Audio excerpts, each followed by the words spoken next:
There's a feature that used to come standard on millions of cars. It didn't require electricity. It had no software, no subscription, no app. And according to real-world driving data, it could reduce fuel consumption by anywhere from 5 to 15%, sometimes more, depending on how and where you drove. It wasn't a hybrid system. It wasn't a turbocharger. It wasn't anything exotic. It was a button, sometimes a lever, occasionally just a switch on the dashboard that most drivers never touched. And eventually most automakers quietly stopped including it at all. The feature was called engine braking, or more precisely, the manual ability to select your gear and control your deceleration without touching the brake pedal. For decades, European drivers, particularly in Switzerland, Germany, and Scandinavia, were taught something that most modern driving schools barely mention anymore. When you see a hill coming, you don't brake down it. You gear down into it. You let the engine itself do the slowing. You arrive at the bottom with your speed already managed, your brake pads barely touched, and your fuel consumption either dramatically reduced or, in modern vehicles with fuel cut-off systems, temporarily dropped to almost zero. This wasn't a driving trick. It was the standard way people drove for most of automotive history. But something shifted. As automatic transmissions became dominant, particularly in North America, the connection between driver and drivetrain slowly dissolved. Cars began making more decisions independently. Gear selection became invisible. Engine braking became something that just happened occasionally, without the driver understanding or controlling it. And then came the continuously variable transmission, the CVT, which in many configurations actively resists engine braking to keep the ride feeling smooth and seamless. The car got easier to drive. And quietly, without anyone announcing it, one of the most effective fuel-saving habits in everyday driving was designed out of the experience entirely. Here's what makes this worth paying attention to. The physics haven't changed. When a car rolls downhill or decelerates toward a junction, it carries kinetic energy, real, usable energy that the vehicle is already generating through its own momentum. The question has never been whether that energy exists. The question is what happens to it. In a car being driven with deliberate engine braking, that energy gets absorbed back through the drivetrain. In modern fuel-injected engines, when the throttle is closed and the car is in gear above idle speed, many systems automatically cut fuel delivery entirely. The engine is spinning, the car is slowing, and the fuel consumption at that exact moment can register as effectively zero. In a car whose driver simply lifts off the accelerator in neutral, or whose automatic transmission has already disengaged, that same momentum gets converted into heat through the brakes and disappears. Same hill, same car, completely different outcome. This is something European driving culture absorbed gradually over generations, not through government campaigns, but through the practical logic of mountain roads, expensive fuel, and a driving education system that treated gear selection as a skill, not a technicality. In Switzerland and Austria, alpine driving meant you had to understand your gears. Roads dropped hundreds of meters across a few kilometers. Riding the brakes down a mountain pass didn't just waste fuel, it destroyed brake pads, overheated rotors, and in serious cases, caused brake fade at exactly the wrong moment. Engine braking wasn't a fuel economy tip. It was a survival habit that happened to save money at the same time. And the savings were real. Studies from driving behavior research, including work published by transport researchers in the UK and Scandinavia, consistently showed that drivers trained in anticipatory gear management used measurably less fuel than those relying entirely on automatic systems or late heavy braking. The gap wasn't dramatic on a single journey, but across a year of daily driving, across a lifetime of commuting, it accumulated quietly into something significant. Brake pads lasted longer, fuel costs ran lower, and the driving itself became calmer. Not faster, not more exciting, calmer. There is something worth sitting with in that word, because the drivers who learned this habit did not experience it as effort. They described it as the opposite, a kind of reading of the road ahead, a rhythm between the car and the terrain, a way of arriving at destinations with less urgency and less waste built into every kilometer. Meanwhile, the modern driving experience has been progressively redesigned around a different idea, that the driver should feel as little as possible, that the car should absorb all friction, all decision-making, all mechanical feedback, until the experience of driving becomes indistinguishable from being a passenger, smoother, quieter, more effortless, and in some ways, measurably less efficient. So why did this happen?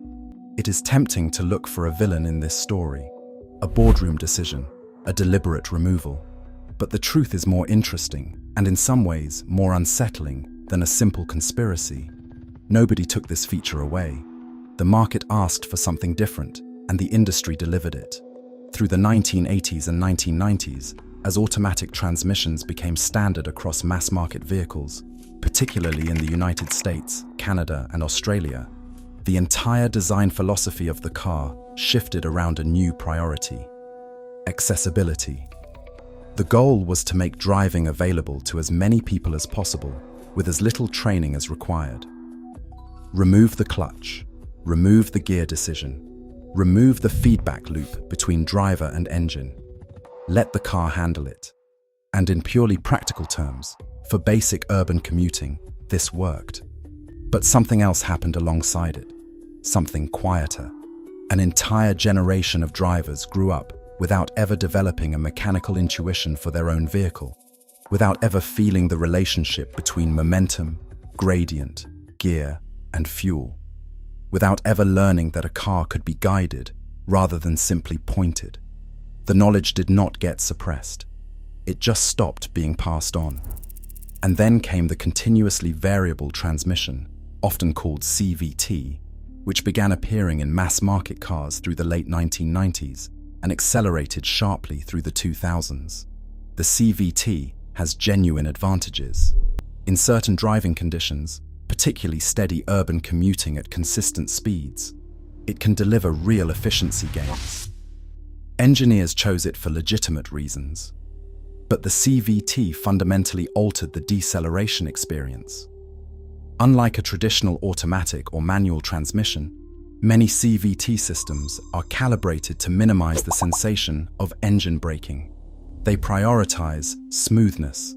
They keep the experience frictionless. And in doing so, they removed one of the last remaining moments where a driver might naturally feel and use the mechanical logic of their vehicle. The car got quieter going downhill. The driver got slightly less informed. And the fuel kept burning, invisibly, in ways a different set of habits might have prevented. Here's what's worth understanding about the cultures that held on to these habits longest. In Germany, driver education remains among the most rigorous in the world. The licensing process is long, expensive, and deliberately demanding. Students learn anticipatory driving, the practice of reading the road ahead, not just reacting to what is immediately in front of them. They learn to manage momentum, to time deceleration, to arrive at a stop, having already shed most of their speed through deliberate gear management rather than late, heavy braking. In Japan, a similar philosophy exists within the concept of eco-driving, a nationally promoted driving culture that includes smooth acceleration, early deceleration, and the deliberate use of engine braking on descents. Japanese fuel prices, urban density, and a cultural emphasis on not wasting resources made this intuitive rather than ideological. It was simply the practical thing to do. In Scandinavia, where winter driving demands an entirely different relationship with vehicle control, the ability to manage braking force through gear selection rather than brake pressure is taught as a safety skill. The fuel savings are almost secondary to the handling benefits on ice. 3 different cultures, 3 different reasons, the same underlying habit. And the modern driver? often sitting inside a vehicle more technologically advanced than anything those cultures ever drove, with fuel economy displays, navigation systems, adaptive cruise control, and regenerative braking on electric models, and still, in many cases, using more energy per kilometer than a driver from 40 years ago who simply knew how to read a hill. Technology without intuition has limits. Efficiency without understanding has a ceiling. The practical question then is what any of this means for someone driving a modern car today. The honest answer is that it depends on what you drive. If you have a manual transmission, the habit is still fully available to you and worth building.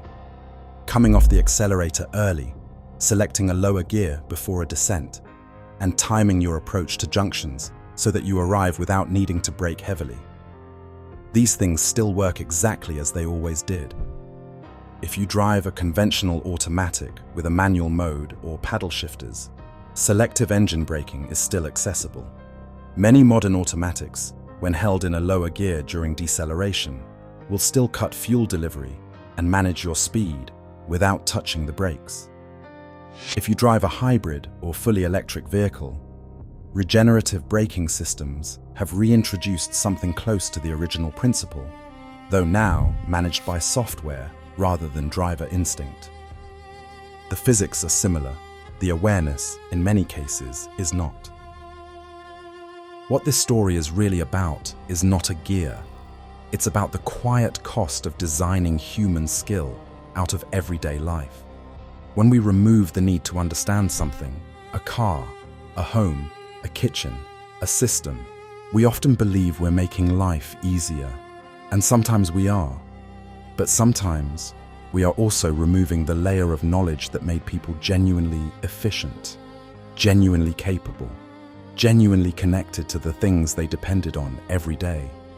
The drivers who learned to read a hill didn't just save fuel, they understood something, and that understanding had value beyond the petrol station. If this kind of forgotten practical intelligence is something you find yourself thinking about, the quiet ways that simpler systems and older habits often worked better than we remember, there is more of it here. Leave a comment with a habit or system you think modern life abandoned too quickly. It might become the next video. And if this one was worth your time, you already know what to do.